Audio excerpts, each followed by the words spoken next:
محفل ادب کی اس انجمن میں تشریف لائے ہوئے معزز سامعین اور میرے دل نشیں عزیز طلبہ و طالبات، السلام علیکم، آداب۔ آج ہم جس عنوان کے تحت بحث کرنے جا رہے ہیں وہ ہے انشیہ، اور ساتھ میں اسی کے سر سید احمد خان کی حالات زندگی اور ان کے ادبی کارناموں کے حوالے سے آج ہم بات کریں گے۔ تو سب سے پہلے آج ہم متن کی تدریس کے حوالے سے انشیہ کے متن کی تدریس کریں گے اور پھر سر سید احمد خان کی حالات زندگی کے اوپر ہم روشنی ڈالیں گے اور اسے ہم پڑھیں گے اور ساتھ میں سمجھیں گے بھی۔ تو چلیے شروع کرتے ہیں پھر۔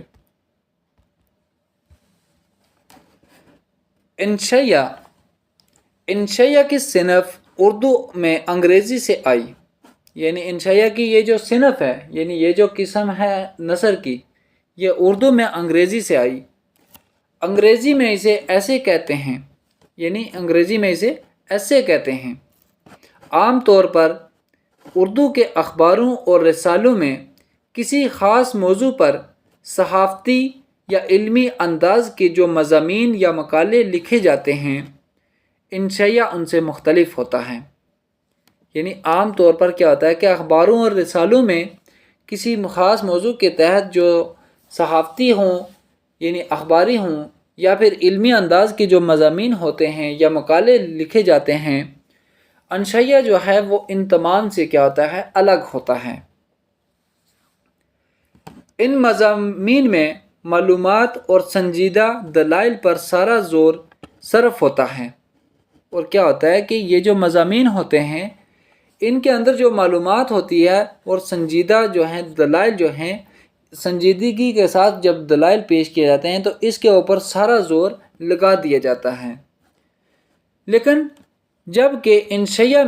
انشیہ نگار بے تکلف، بے ساختہ، غیر علمی انداز سے اپنی بات کہتا ہے۔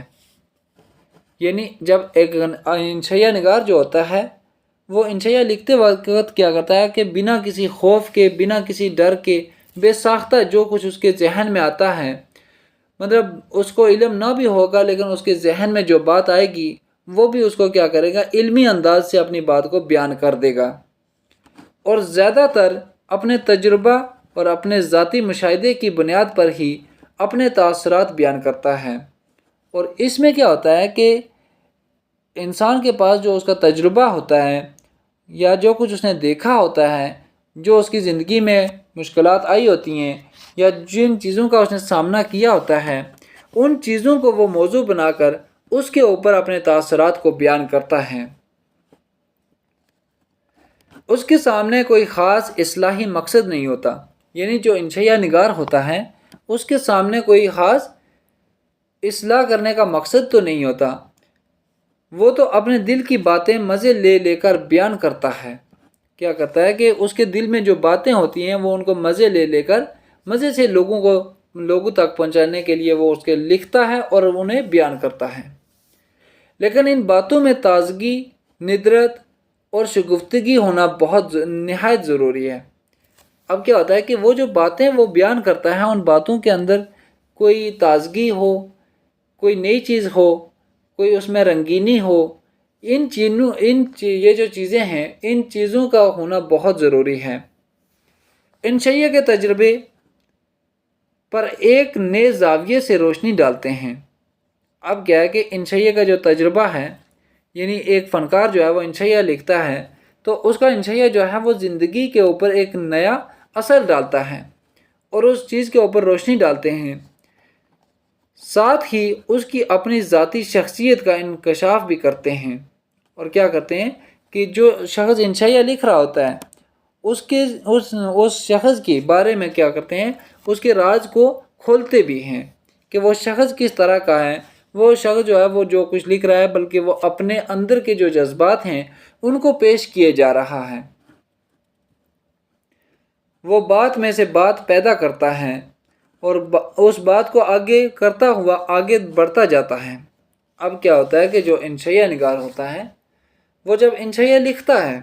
تو کیا کرتا ہے کہ ایک بات جس طرح سے داستان میں ہوتا ہے تو یہاں پر کیا ہوتا ہے طویل قصہ نہیں ہوتا، بلکہ اس کو ایک بات آتی ہے، دوسری کوئی اور آتی ہے، تو بات کے بیچ سے بات میں کو پیدا کرتا ہے تو وہ اس صنف کو لے کر آگے بڑھتا ہوا چلا جاتا ہے۔ اردو میں سر سید محمود حسین آزاد، ناصر علی، عبد الحلیم شرر، مرزا فرت اللہ بیگ، سجاد انصاری، رشید احمد صدیقی نے اعلیٰ معیار کے انشائیے لکھے ہیں۔ یعنی اردو ادب کے اندر جو انشائیہ نگار ہیں جنہوں نے انشائیے لکھے ہیں، ان میں سر فہرست جو نام ہیں آپ کے سامنے، ان میں سر سید احمد خان، محمد حسین آزاد، ناصر علی، عبد الحلیم شرر، مرزا فرت اللہ بیگ، سجاد انصاری، رشید احمد صدیقی، یہ وہ شخصیتیں ہیں کہ جنہوں نے اردو ادب کے اندر بڑے اعلیٰ معیار کے یعنی بلند پایہ انشائیے لکھے ہیں۔ ان کے علاوہ وزیر اعلیٰ انور سدید، احمد جمال پاشا، یہ یہاں پر لکھا ہوا ہے احمد جمال شاہ لیکن یہ غلط ہے، احمد جمال پاشا پہ الف شین الف، یوسف ناظم، شفیقہ فرد، مجتبیٰ حسین اور کنہیا لال کپور وغیرہ نے اس صنف کی طرف توجہ دی ہے اور کامیاب انشائیے لکھے ہیں۔ اور ان کے ساتھ میں ایک اور نام آپ کو بتا دیتا ہوں، پطرس بخاری۔ تو سر سید اور ان کے معاصرین کے بعد جو یہ لوگ تھے، ان کے بعد جو آنے والے لوگ تھے ان میں کون کون سے لوگ تھے؟ وزیر اعلیٰ انور سدید، احمد جمال پاشا، یوسف ناظم، شفیقہ فرد، مجتبیٰ حسین اور کنہیا لال کپور اور ساتھ میں پطرس بخاری۔ یہ جو انشائیہ نگار بعد میں سامنے آئے، انہوں نے اس انشائیے کی طرف بہت توجہ دی اور اس انشائیے کی صنف کو بڑا کامیاب بنانے میں اہم رول ادا کیا۔ تو آپ کو پتہ چل گیا ہے کہ انشائیہ کیا ہوتا ہے۔ انشائیہ مطلب ایک ایسی صنف ہے جو انگریزی سے اردو میں آئی، جسے انگریزی میں ایسے کہتے ہیں، اور جس طرح سے اخباروں اور رسالوں میں کوئی خاص موضوع کے اوپر صحافتی یا علمی مضامین لکھے جاتے ہیں، اس طرح سے اس کے لیے کوئی مطلب علمی اور ادبی مضامین تو نہیں ہوتے، لیکن کیا ہوتا ہے کہ اس میں بات سے بات کو پیدا کیا جاتا ہے، اور جو بھی بات انشائیہ نگار کے دل میں ہوتی ہے اس کو بے ساختہ بیان کر دیتا ہے، بغیر کسی ڈر کے، بغیر کسی خوف کے۔ جو بھی اس کے دل میں بات آتی ہے وہ اس کو لکھتا چلا جاتا ہے، اور اس نے جو کچھ بھی زندگی میں تجربے حاصل کیے ہوتے ہیں، ان تجربات کو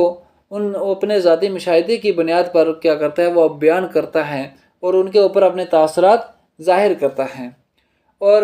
اس انشائیے کا کوئی بنیادی مقصد تو نہیں ہوتا، یعنی اصلاح کا کوئی بھی خاص مقصد نہیں ہوتا، اور وہ کیا کرتا ہے کہ اس کے دل میں جو باتیں ہوتی ہیں انشائیہ نگار کے دل میں، وہ مزے لے لے کر ان کو بیان کرتا ہے، اور تاکہ جو پڑھنے والا ہے اس کو مطلب کیا ہو، خوشی ملے۔ تو یہ جو انشائیے کی صنف ہوتی ہے، یہ کیا کرتی ہے کہ جو انشائیہ نگار ہوتا ہے اس کی شخصیت کا انکشاف کرتی ہے، یعنی اس کے راز کو پردہ فاش کرتی ہے، یعنی اس انسان کے اندر جو جذبات ہیں، کس طرح کے جذبات ہیں، یہ چیز بھی ہم انشائیے کے بیچ سے ہم جان لیتے ہیں۔ اور اردو کے اندر جن شخصیتوں نے سب سے پہلے انشائیے لکھے ان میں سر سید اور ان کے ساتھ والے لوگ ہیں، اور بعد میں جو اس کے علاوہ آئے ان میں وزیر اعلیٰ انور سدید، احمد جمال پاشا، کنہیا لال کپور، اس کے بعد مجتبیٰ حسین، پطرس بخاری، دیگر یہ جو شخصیتیں آئی، انہوں نے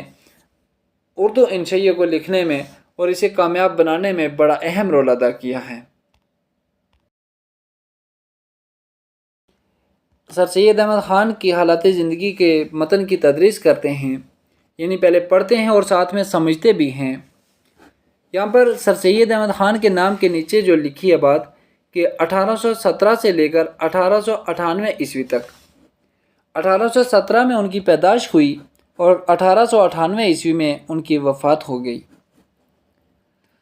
سر سید احمد خان کا اصلی نام سید احمد خان تھا، اور ان کی پیدائش 1817 عیسوی میں دلی کے ایک معزز خاندان میں ہوئی، یعنی دلی کے ایک معزز خاندان میں وہ پیدا ہوئے۔ اس زمانے کے دستور کے مطابق عربی اور فارسی کی اعلیٰ تعلیم حاصل کی، یعنی جو اس وقت چال چلن تھا، یعنی جو رواج تھا، ریتی رواج، وہ یہ تھا کہ اس وقت عربی اور فارسی کی تعلیم بہت ضروری تھی۔ تو سر سید نے اپنے دور کے مطابق اس رواج کے مطابق عربی اور فارسی دونوں زبانوں کو حاصل کیا، یعنی ان دونوں زبانوں کو پڑھا۔ ان کے آباء و اجداد مغلیہ سلطنت کے متوسلین میں تھے کہ کیا ہوا کہ ان کے جو آباء و اجداد یعنی باپ دادا جو تھے وہ مغلیہ سلطنت کے کیا تھے؟ مغلیہ سلطنت کے متوسلین میں سے تھے، انہی میں مطلب رہتے تھے، ان کو وہاں سے ایک خاص عہدہ ملا تھا، ایک عزت ملی ہوئی تھی، لیکن انہوں نے انگریزی کمپنی کی ملازمت اختیار کی۔ تو سر سید نے کیا کیا کہ انگریزوں کی کمپنی تھی، تو اس انگریزوں کی کمپنی میں انہوں نے کیا کیا، ملازمت کا کام شروع کیا۔ 1838 عیسوی میں سر رشتہ دار مقرر ہوئے اور اپنی لیاقت اور محنت سے جج کے عہدے تک پہنچے۔ اب کیا ہوا کہ 1838 عیسوی میں کیا ہوا کہ ان کا جو تقرر ہوا وہ اپنی لیاقت اور قابلیت کے طور پر کیا ہوا، جج کے عہدے تک وہ پہنچ گئے۔ 1857 عیسوی کے ہنگامے میں انہوں نے بجنور میں کئی انگریز حکام کی جان بچائی۔ حکام کہتے ہیں یعنی جو حاکم ہوتے ہیں، حاکم کی جمع بولتے ہیں حکام۔ 1857 کا جو ہنگامہ ہوا تھا، یعنی جو بغاوت ہوئی تھی، انگریزوں نے ہندوستان کے اندر جو بغاوت کی تھی، اس وقت وہ بجنور میں قائم تھے، انہوں نے وہاں پر قیام کیا ہوا تھا، اور بہت سے انگریز جو تھے ان کی جان انہوں نے وہاں پر بچائی تھی، جس سے انگریزی حکومت کے یہاں ان کی بڑی عزت ہوئی۔ 1857 عیسوی کی جنگ آزادی میں مسلمانوں نے بڑھ چڑھ کر حصہ لیا تھا، انہوں نے اپنا سب کچھ داؤ پر لگایا تھا، چنانچہ اس انقلاب کی ناکامی کے بعد مسلمان ہی سب سے زیادہ انگریزی حکومت کے ظلم کا نشانہ بنے اور ان کی معیشت بالکل تباہ و برباد ہو گئی، یعنی تباہ ہو کے رہ گئی۔ اب جس وقت کیا ہوا کہ 1857 عیسوی میں ہنگامہ ہوا تو یہ بجنور میں قائم تھے، تو انہوں نے انگریز حکام جو وہاں پہ حکمران تھے ان کی جان بچائی، تو اس کی وجہ سے ان کی وہاں پر بڑی عزت ہونے لگی۔ اور 1857 عیسوی میں کیا ہوا کہ مسلمانوں نے بڑھ چڑھ کر حصہ لیا تھا اور انہوں نے اپنا سب کچھ جو تھا وہ داؤ پر لگا دیا، یعنی اگر جو ضائع ہونا ہے ہو جائے، کوئی پرواہ نہیں۔ تو چنانچہ اس انقلاب کی جو ناکامی ہوئی تھی وہ بعد میں انگریزوں کو اس کا خمیازہ بھگتنا پڑا، اور زیادہ تر جو انگریزی حکومت تھی اس نے نشانہ جن لوگوں کو بنایا وہ مسلمان ہی تھے، اور مسلمانوں کی جو معیشت تھی یعنی ان کی جو حالات تھے وہ بالکل تباہ و برباد کر دیے انہوں نے۔ آگے سر سید نے اس صورتحال کا جائزہ لینے کے بعد مسلمانوں کی سیاسی اور تعلیمی اصلاح کا بیڑا اٹھایا۔ جب سر سید کو اس بات کا پتہ چل گیا کہ مسلمانوں کی سیاسی اور تعلیمی اصلاح جو ہے وہ بہت ضروری ہے، تو انہوں نے یہ بات ٹھان لی کہ اب میں اپنی قوم کو پیچھے رہنے نہیں دوں گا، بلکہ ان کو آگے لے جانے کے لیے پوری کامیاب کوشش کروں گا۔ تو چنانچہ انہوں نے ایک طرف انگریزوں کے دل سے مسلمانوں کے تئیں بدگمانی کو دور کرنے کی کوشش کی، وہیں انہیں جدید تعلیم سے بہرہ ور کرنے کا بھی عزم کیا۔ تو کیا کہہ رہے ہیں کہ جہاں پر ایک طرف انہوں نے کیا کیا کہ انگریزوں کے دل سے مسلمانوں کے لیے جو بدگمانی یعنی بری باتیں تھیں ان کو دور کرنے کی کوشش کی، تو وہیں دوسری طرف انہوں نے کیا کیا کہ مسلمانوں کے لیے یہ فائدہ اٹھانے کی کوشش کی کہ مسلمانوں کے لیے یہ لازم ہے، یہ بہت ضروری ہو گیا کہ اب وہ جدید تعلیم سے کیا ہوں، روشناس ہو جائیں، اور اس سلسلے میں پہلے ایک انجمن قائم کی۔ اس سلسلے میں انہوں نے ایک سائنٹیفک سوسائٹی کے نام سے انجمن جو قائم کی، جس کا مقصد یہ تھا کہ انگریزی کے مستند کتابوں کا اردو میں ترجمہ کیا جائے۔ مستند کہتے ہیں کہ بہت اچھی۔ تو یہ جو سوسائٹی تھی، سائنٹیفک سوسائٹی انہوں نے قائم کی، تو اس کا بنیادی جو مقصد تھا یعنی اس کا ایم تھا وہ یہ تھا کہ انگریزی میں جو اچھی اچھی کتابیں ہیں ان کتابوں کو اردو میں ترجمہ کیا جائے، تاکہ اردو دان طبقے میں مغربی علوم کی روشنی پہنچ سکے، کہ یہ جو اردو دان طبقہ ہے یعنی اردو پڑھنے والے جو لوگ ہیں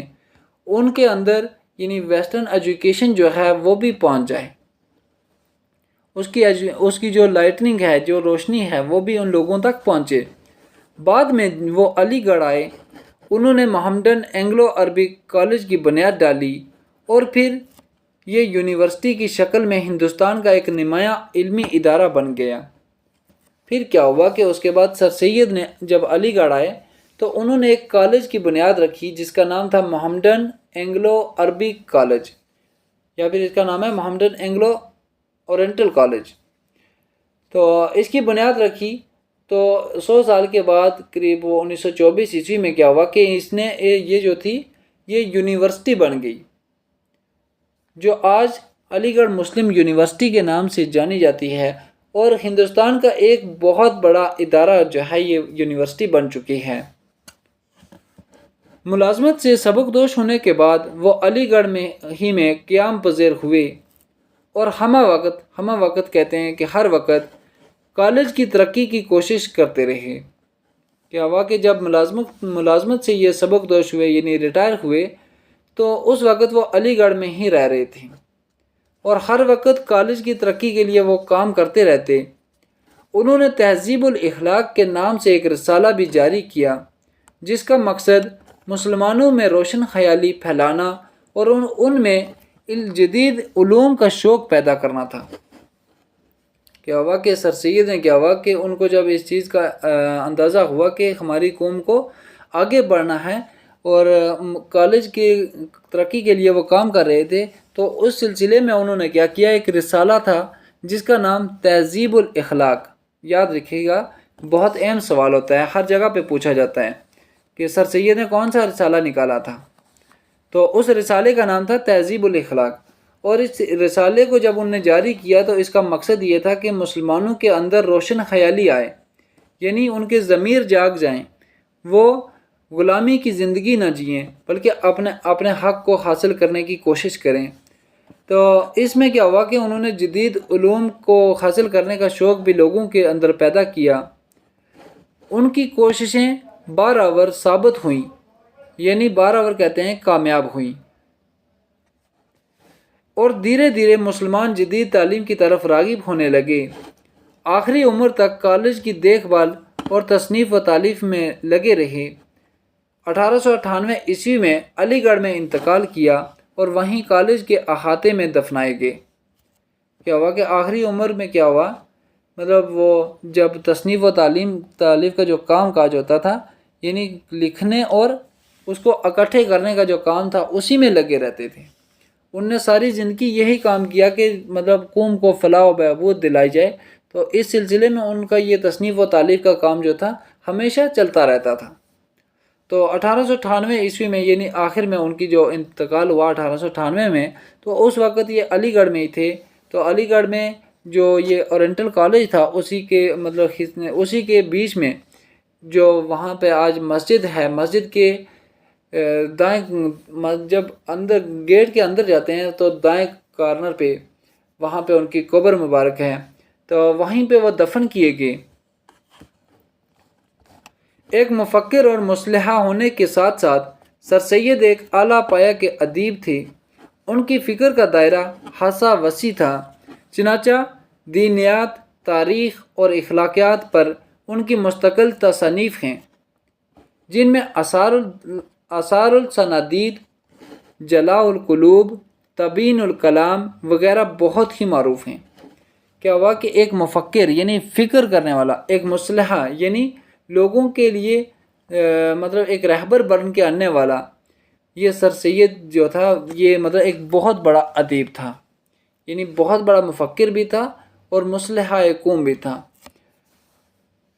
یعنی ایک بہت بڑے ادیب جو سر سید تھے، ان نے قوم کی فلاح کا بیڑا اٹھایا کہ میں اپنی قوم کو پائمال نہیں ہونے دوں گا بلکہ پاتال سے اٹھا کر اسے عروج تک لاؤں گا۔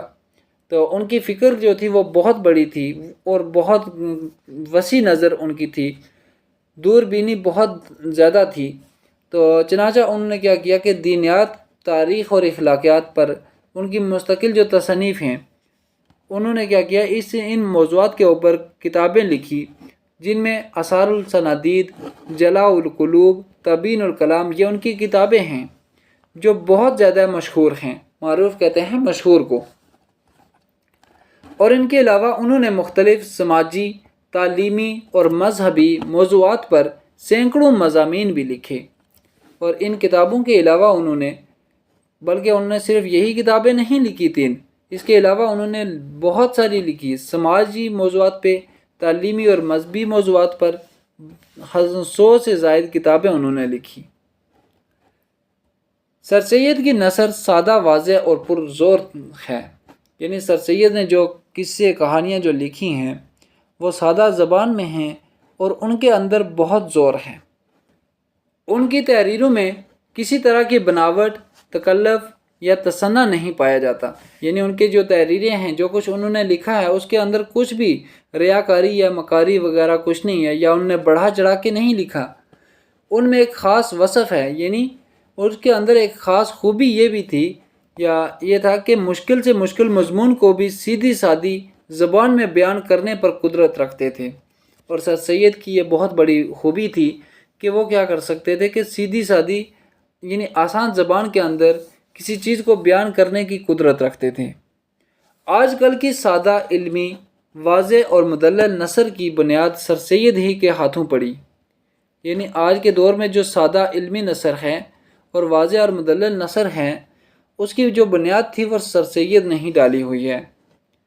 سر سید جیسی شخصیتیں صدیوں میں پیدا ہوتی ہیں۔ سر سید نہ ہوتے تو بر صغیر کے مسلمان سماجی و علمی اعتبار سے اعلیٰ مقام و مرتبہ حاصل نہیں کر پاتے، اور یہ بہت اعلیٰ پائے کی بات ہے کہ سر سید نے اردو ادب میں بہت اہم رول ادا کیا، اور انہوں نے جو علی گڑھ تحریک کے نام سے ایک تحریک چلائی، اس کے زیر اثر بہت بڑا کام کیا۔ تو آج ہمارے پاس جو کچھ سرمایہ ہے موجود، وہ انہی کی وجہ سے ہے۔ انہوں نے اپنے عہد سے متاثر ہو کر بہت نثریں لکھی، بہت قصے لکھے، بہت انشائیے لکھے، بہت مضمون لکھے، اور انہوں نے بہت سادہ انداز میں اپنی تحریروں کو سادہ انداز سے لوگوں کو سمجھانے کے لیے بہت اعلیٰ پائے کے مضمون لکھے۔ اور ہندوستان اور پاکستان کی جو آج مسلمان جو ہیں سماجی اور سیاسی اعتبار سے اعلیٰ مقام و مرتبہ حاصل کر رہے ہیں، تو یہ انہی کی بدولت ہے کہ انہوں نے اردو نثر کو اتنا آسان اور سادہ لفظوں میں اعلیٰ معیار تک پہنچانے کی کوشش کی، ورنہ آج یہ جو مسلمان جو ہے ہند و پاک کے، یعنی بر صغیر کے، تو یہ سماجی اور علمی اعتبار سے اعلیٰ مقام و مرتبہ کبھی بھی حاصل نہیں کر پاتے۔ یہ تھا ہمارا آج کا موضوع، سر سید احمد خان کی حالات زندگی اور ان کے ادبی کارنامے کے حوالے سے۔ تو مجھے امید ہے آپ کو سمجھ آئی ہوگی۔ اللہ حافظ۔